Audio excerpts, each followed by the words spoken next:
Hello everyone, I am Netrabala. मैं सभी प्यारे बच्चों एवं अपने प्यारे मित्रों का इस चैनल पे तहे दिल से स्वागत करती हूँ।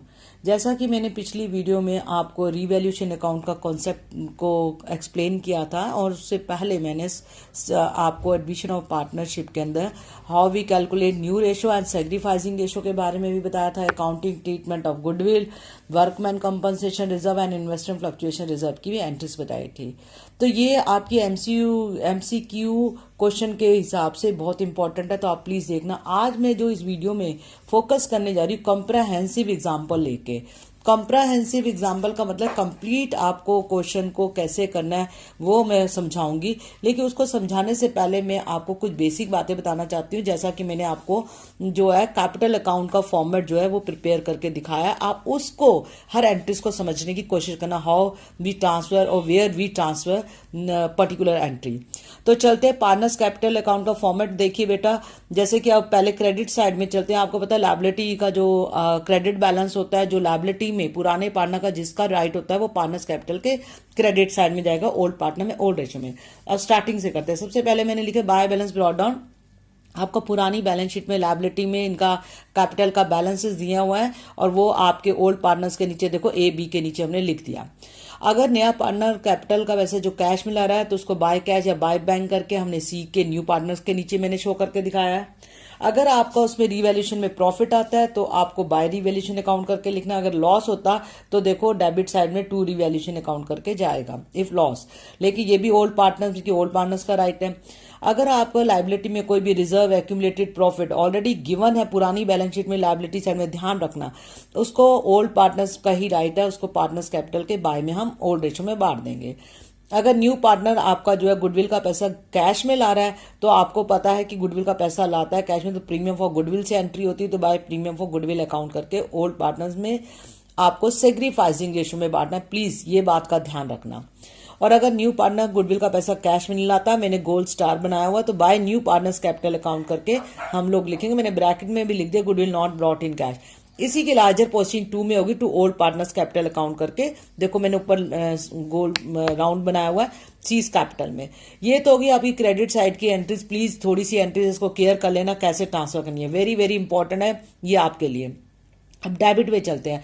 अगर आपका पार्टनर्स कोई भी हाफ गुडविल या फुल गुडविल का पैसा बिजनेस में नहीं रखना चाहता तो उसकी एक एक्स्ट्रा एंट्री हो जाएगी टू कैश करके, गुडविल जितनी विड्रॉन करनी। मैं आपको उससे नेक्स्ट वीडियो में आपको बताऊंगी कैसे हम करते हैं, लेकिन मैंने फॉर्मेट में सारी बातें लिख दी हैं।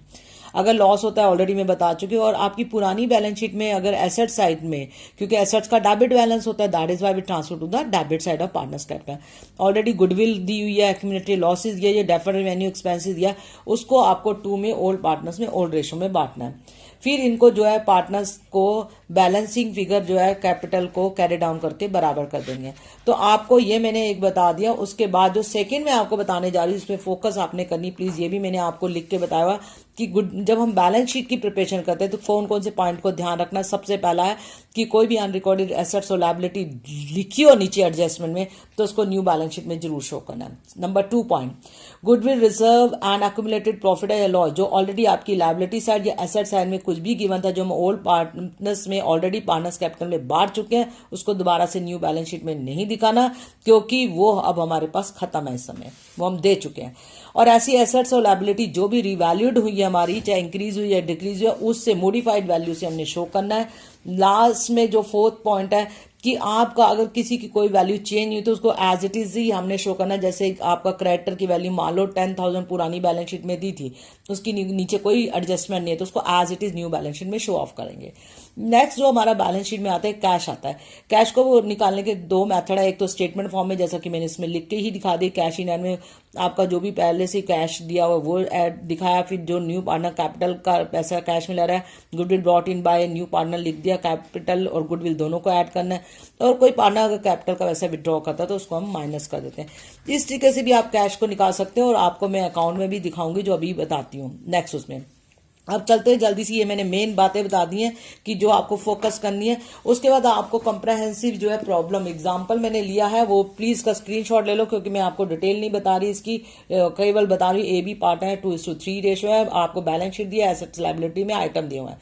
सी को एंटर करा 1/3 शेयर के लिए, स्टॉक ऑफ फर्नीचर इसमें रिड्यूस हो रहा है 12.5% से, बिल्डिंग एप्रिशिएट 15 से, और आपका डाउटफुल डेट 5% है। नया पार्टनर कैपिटल का 60,000 ला रहा है, और गुडविल का पैसा 40। हाँ, अब देखो इसकी जनरल एंट्री पहले शॉर्ट में बता रही हूँ, क्योंकि already we have done in previous video.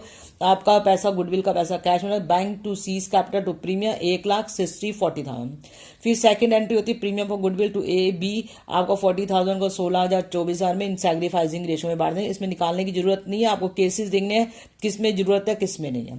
फिर रिवैल्यूएशन में आपकी ये जो है एसेट्स जो है डिक्रीज हो रहे हैं वो डेबिट में आते हैं। Revaluation to stock furniture provision for doubtful है 6150, 4500, 1100, 550। नेक्स्ट आ जाओ, आपका बिल्डिंग एप्रिसिएट हो रही तो building account debit to revaluation credit balance होता है इसका, कि इनकम हो रही है तो 15,000। अब आपका जो भी प्रॉफिट हुआ revaluation account debit to A B में ओल्ड पार्टनर में ओल्ड रेशो में हमने बांट दिया 8850, फिर 3540, 5310।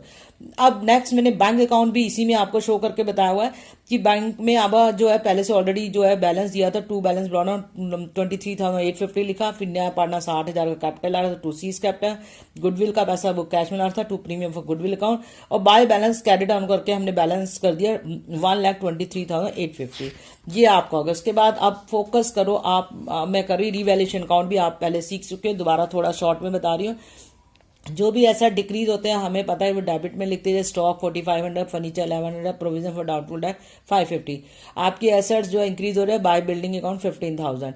ये आपको सारी चीजें ध्यान रखनी कि एसेट्स है या लायबिलिटी की बात करने हैं। अगर लायबिलिटी डिक्रीज हो रही तो बाय में, और इंक्रीज हो रही तो टू में। एसेट्स आपके डिक्रीज हो रहे तो टू में, और इंक्रीज हो रहे तो बाय में। ये आपको पहले मैं बता चुकी, इसको केयर कर लेना। तो जो भी आया इसके अंदर प्रॉफिट आया हमने ओल्ड रेशो में बांट दिया, ए बी में 3540 और 5310 करके। अब come to the partners capital account जो हमने फोकस करी, फॉर्मेट को ध्यान में रखो, आपको एकदम सारी बातें समझ आएगी। सबसे पहले कोई भी आपका लेसन में आ जाए पार्टनर्स कैपिटल में, तो पहले तो by balance brought down old balance sheet में जो लायबिलिटी में कैपिटल दिए होते हैं वो आपको शो करने होते हैं। 68,100 हम दोनों में शो कर दिया। नया पार्टनर कितना कैपिटल का ला रहा है, आपको 60,000 बाय बैंक करके हमने लिख दिया। गुडविल का पैसा अभी आपको बताया 40,000 ला रहा है, इन सैक्रिफाइसिंग रेशो इसमें सेम ही आएगी, तो इसमें no need to calculate sacrificing ratio, तो 16,000, 24,000 हमने शो कर दिया। रिवैल्यूएशन की लेजर पोस्टिंग हुई है, प्रॉफिट हुआ तो वो बाय में बाय रिवैल्यूएशन आ गया। अब इस पार्टनर्स कैपिटल में टू वाली साइड की कोई एंट्री नहीं, क्योंकि ओल्ड बैलेंस शीट में आपको ना एक्यूमुलेटेड लॉसेस ना एक्यूमुलेटेड प्रॉफिट दिए, दैट इज वाई हमने ना डेबिट में कोई चीज ट्रांसफर करी ना क्रेडिट में करी, इसको बैलेंस कर दिया हमने। टू बैलेंस कहना ए आपका निकल गया 87,640 ए का, बी का 97,410, सी का निकला 60,000। Come to the balance sheet. अब बैलेंस शीट में क्या करना है, आपको पुरानी बैलेंस शीट देखनी है, उसके आइटम को उसी सीक्वेंस में रखते हुए आपको वैल्यूज पुट करनी है। अब cash in and as it is को हमने टच नहीं करा था, 1,420 कैश एट बैंक आपने अभी निकाला है, आपने 1,23,850। स्टॉक आपका डिक्रीज हो रहा था, पहले 36,000 था, और मैंने शो करके भी दिखाया हुआ देखो कि 4,500 से लेस हमने लेस करना है, और डेटर आपके 550 से लेस होते थे, 11,000 माइनस 550 आपने 10,450 दिखाया। फर्नीचर आपके लेस हो रहे थे 1100 से, वो भी लेस किया। बिल्डिंग आपकी एप्रिसिएट बढ़ रही थी, इसको ऐड करके हमने दिखाया, 15,000 को ऐड कर दो 95,000। तो इस तरीके से हमने इसको टोटल करा। अब come to the liability side, sundry creditors में कोई चेंज नहीं हुआ, इसको एज इट इज ही हम शो कर देंगे। 24,870 हमने दिखा दिया। और उसके बाद आपने कैपिटल से अकाउंट, अभी आपको मैंने बताया कैपिटल अकाउंट निकाला है हमने, और उसके जो बैलेंसिंग फिगर आई है हमारी, ए की आई 87,640 और बी की आई 97,400 है, सी की आई 60,000। तो ये चाहे एज ए आउटर कॉलम में लिखो या क्लब करके लिखो, दोनों आपकी मर्जी है, कोई वो नहीं, और बैलेंस शीट का टोटल बराबर आता है। बेटा आप कहोगे कि ये इस बार तो नहीं, लेकिन बेटा आपका कोई भी केस स्टडी के अंदर क्वेश्चन फुल फ्लैज बन सकता है, और आपको जो अगर ये पूरा क्वेश्चन करना आता होगा तभी आप उसको ट्रांसफर करके या उसके एमसीक्यू में आंसर सही से दे सकते हो। अब आपको मेरे को ये बताना कि एमसीक्यू के लिए कौन कौन सी बात को फोकस करनी है। सबसे पहले जर्नल एंट्रीज का ध्यान रखना। आपका जो है वो न्यू पार्टनर गुडविल का पैसा या कैपिटल का पैसा कैश में ला रहा है, तो क्या एंट्री को कोई अल्टरनेटिव देंगे, आती होगी तो आप कर देंगे। गुडविल की मैंने ट्रीटमेंट बताई थी अलग अलग केसेस की, वो आ सकती है। कि उनमें से कोई भी छांट के बाद सेकंड केस ही हो गया। अगर वर्कमैन कंपनसेशन का भी आपकी जनरल एंट्री 1-2 आ सकती है, जैसे कि सीबीएसई की सैंपल पेपर में भी शो ऑफ किया हुआ है, तो प्लीज उसको भी आपको करना है, वो भी मैं ऑलरेडी करा चुकी हूँ।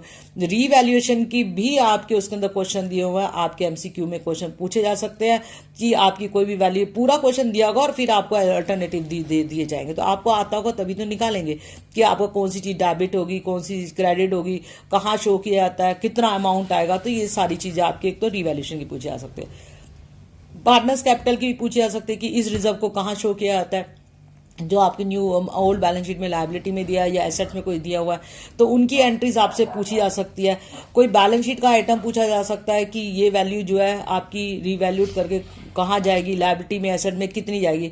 तो इस तरीके से आपको अगर पूरा क्वेश्चन फुल फ्लैज आता है तो मेरे को लगता है कि आप सबको एमसीक्यू के क्वेश्चन देने में कोई भी प्रॉब्लम नहीं आएगी, कोई भी दिक्कत फेस करनी नहीं पड़ेगी। तो I hope you all understand the basic concept of all the different account and also understand how different account prepare.